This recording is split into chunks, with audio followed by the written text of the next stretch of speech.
Mike's Daily Podcast. Welcome to Mike's Daily Podcast, the I Don't Have a Shirt On edition. It's episode 2048. It's hot. Mike's Daily Podcast. In Podcastro Valley, yes, we have this temperature that starts to soar around this time of year.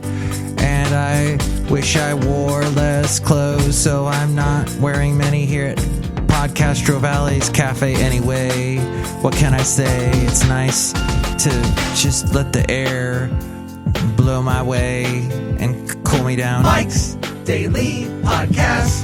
Cafe anyway is slightly underground, as nobody knows about this show. But Mike's we're also physically Daily underground. So Podcast. Being underground means that you get cool temperatures because you're insulated by the earth. If I could, I would live underground. I would be a mole. I would be, well, not a mole, because don't they eat dirt? I don't like that idea. The other day, my lovely lady friend and I were walking over at Lake Chabot on this nice path that takes you above Lake Chabot up to what used to be that missile range. They used to have this Polaris Tomahawk something or other, the thing up there, which is completely eluding me at the moment. Anywho, this missile, and speaking of launches, that launch got postponed today. The one that was supposed to happen in Florida, we were so looking forward to that. But the bad weather made it not happen. And in fact, Bing, not to give Bing a plug, but I just did. They had a nice picture as part of when you went to Bing today. It was the aerial view of the Everglades National Park in Florida, which I have not been to yet. All the times I've been in Florida to visit my mom. In fact, we should have a podcast picture from Florida, I'm thinking. But so, therefore, thusly, henceforth. And here's today's podcast picture. Ford has made a police SUV that can heat itself up to more than 133 degrees.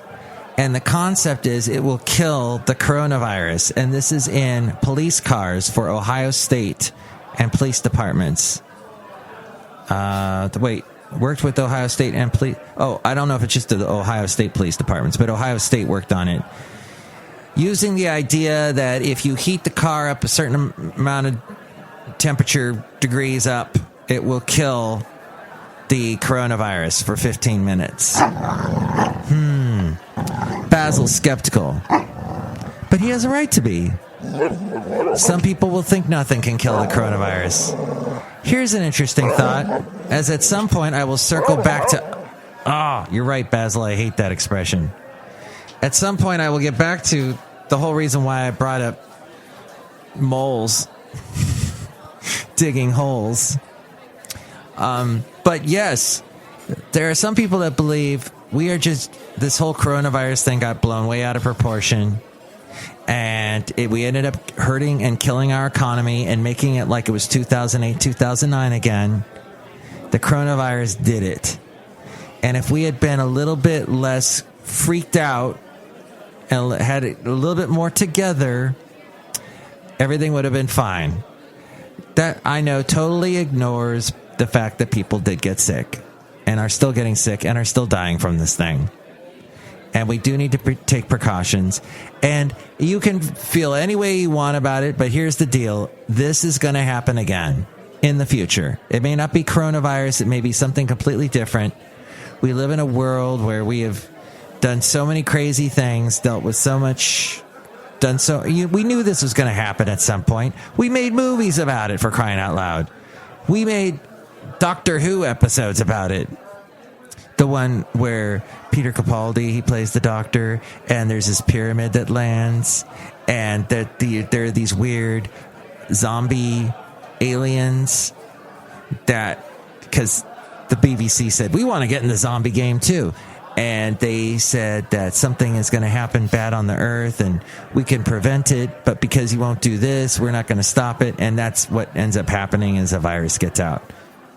And the doctor is about to destroy it and he can't see, and then he dies. Or he's about to die, and then the aliens take over, and, I just ruined everything. No. It was during the Peter Capaldi era, if you want to watch that. I didn't give everything away. But there are zombies from outer space. It's pretty bizarre. Science fiction. So, it does seem a little bit of science fiction to kill germs. But Ford's taking that chance with their latest tech.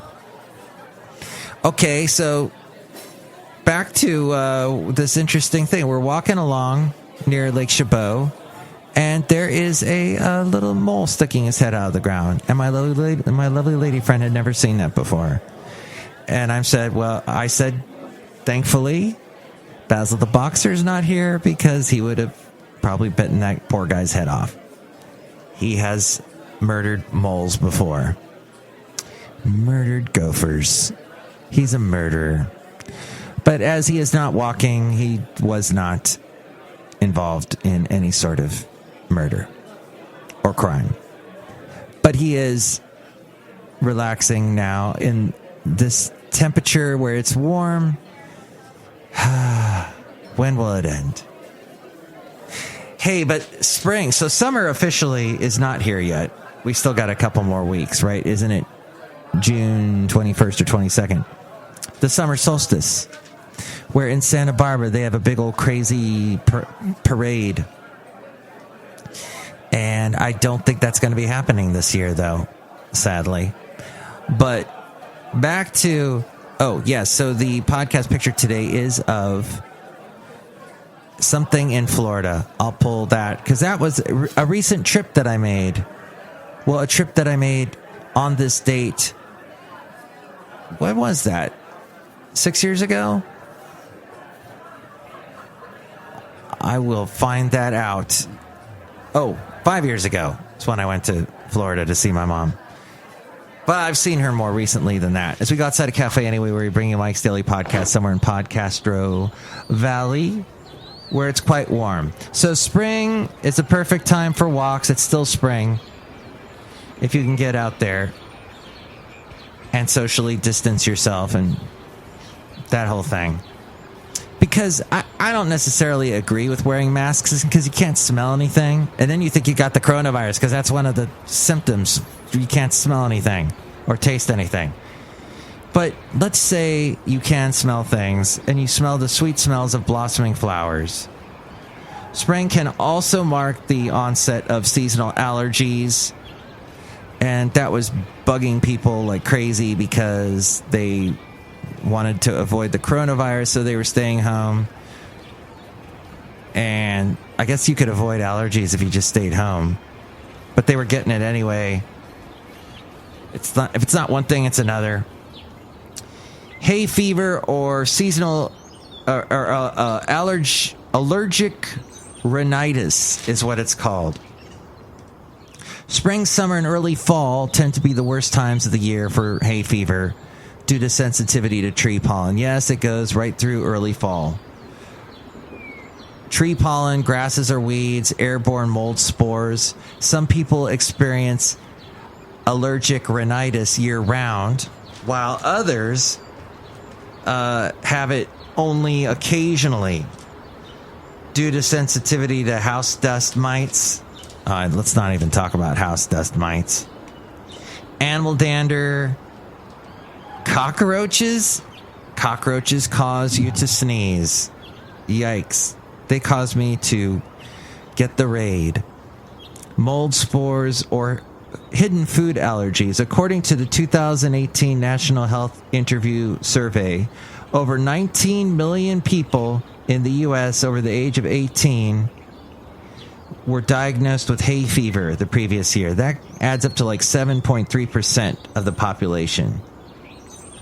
That includes, the symptoms include runny nose, itchy eyes, mouth, nose, or skin, sneezing, stuffy nose, fatigue due to poor quality of sleep as a result of the stuffy nose.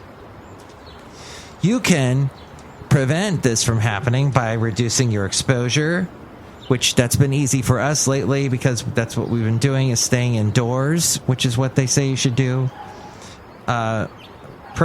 Preferably where it is air conditioned, they say. That helps. Also, keep windows closed when you sleep and roll up your windows when you drive. I love fresh air, though. That annoys me to even say that sentence. See your healthcare provider if your symptoms are reducing your quality of life. Your doctor may perform various tests to see what kind of allergy you have and what can be done about it. By the way, someone brought this up to me today, that doctors, health professionals are starting to see people again. They're taking appointments again, which is good. I guess they've been doing that for a little while now, but the word is getting out there and people are starting to go and see their doctors again because they were avoiding it like crazy, like the plague. Yes, that's a bad choice of expressions, but your healthcare provider may recommend you take one or more kinds of anti-allergy medications that help reduce symptoms. Note that some of these medicines may be purchased without a prescription. If allergy symptoms are severe, allergy shots that calm down the immune system may be prescribed. There you go. All right. Thank you, Costco. Oh. They're also mentioning here to fight and treat allergies using antihistamines, nasal steroid sprays. I'm not a big fan of those. Short-term use of decongestants, allergy shots, as I mentioned, yes. And sublingual immunotherapy treatment, which are tablets placed under the tongue. What? It doesn't mention anywhere here about buying Costco honey that's made locally?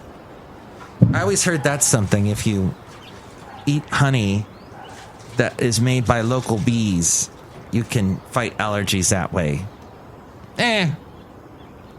Well, that's pretty much the end of the podcast today. Wow. That's it. Yes, all you audio fans out there, I overmodulated a little bit just then. But my equipment here outside a cafe anyway is not the best. Let's say hi to some people. Hi, Mike. It's Benita the Rodeo Queen. How y'all doing? It's a disgruntled fiddle player. Tell you what. What? I think it's great what you're doing there, telling the people about how they can help themselves with their health situations and whatnot. That's right. Tell you what. What? I think the Brewmaster's here. Oh, yes, Brewmaster's back. And is there any Corona in your root beer? Yeah, I don't know what that is. Have some right now, Mike, or I'll cut you. I'm the Brewmaster. Oh, boy. Haha. Corona. Da-da-da-da-da-da. My Corona. Enough with the coronavirus jokes. We're sick of it. So, let's just say next show, it'll be Madame Rootabega, Valentino, and Bison Bentley. Tell me what you think about all of this. 336MM Daily, 3 plus 3 equals 6. MM as in Mike Matthews Daily, as in what this podcast has been now for quite a few days. We have not been interrupted much at all, which is awesome. We've been just bringing it to you daily, as the name would suggest. As the name that I picked, wow, quite a ways back. The podcast, Mike's Daily Podcast, I believe we actually started it in 2011, although I've been podcasting since 2009. And there you go. That's why we have this many episodes, 2048. Thank you for listening. Mike's Daily Podcast is written and produced and performed by Mike Matthews. His podcast is super easy to find. Download or listen to his show and read his blog at MikesDailyPodcast.com. Email Mike now at MikesDailyPodcast@gmail.com. See you tomorrow. Bye!